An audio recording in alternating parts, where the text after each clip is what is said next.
Nakapaglaban na nga rin sa wakas.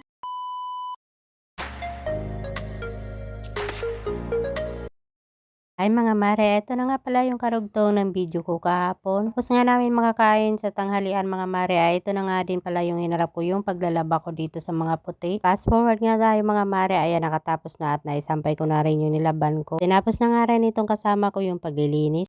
Liwalas na nga dito sa may likod mga mare at wala na nga mga kalat at inayos na nga rin niya. Namay na nga rin niya mga mare dito sa may gilid ng munting kubo namin. Ayan, maliwalas na at nalinisan na nga rin. Natanggal na nga rin niya yung mga namamahay ditong gumagapang na atol. Dito nga namamahay at gumagapang yung mga atol. Kaya mga mare, winalis-walis na nga rin niya tapos marami na nga rin naiwan na bakas. Rii! Kaya ginamitan na nga niya ng walis para nga mawala yung mga bakas nila. Malinis na nga mga mare at napakaganda na nga tingnan at maliwalas na. Igi na nga rin at para nga makaiwas sa mga lamok or sa dengue. Lalo na kasi kapag nga naglalaro yung mga bata dito mga mare ay mahilig nga magsusuot dito sa malikod ng bahay. Ito nga sa may deep well namin na gripo ay maganda na nga rin kasi malinis na nga rin mga mare. Pag naglalakad-lakad nga ako dito mga mare, ayan nakita ko nga rin itong tanim na kalamansi ay marami na nga rin na naman bunga. Kasi pag ng mga punong ito kapag namumunga nga mga mare at hindi nga nawawalan. May ilang piraso nga ditong malalaki mga mare at may hinog na kaya yan. Kinuha ko muna nga yan mga mare pero hindi ko na nga nabidyohan. Sad to say nga mga mare ay nasira na nga tuluyan ang aking cellphone stand. Oh no!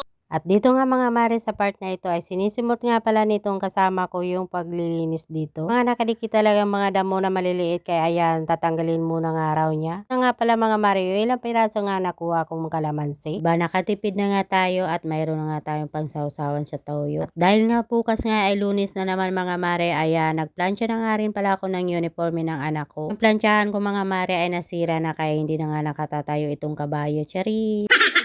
Wala na nga ito mga mare na isang paa kaya napilay na.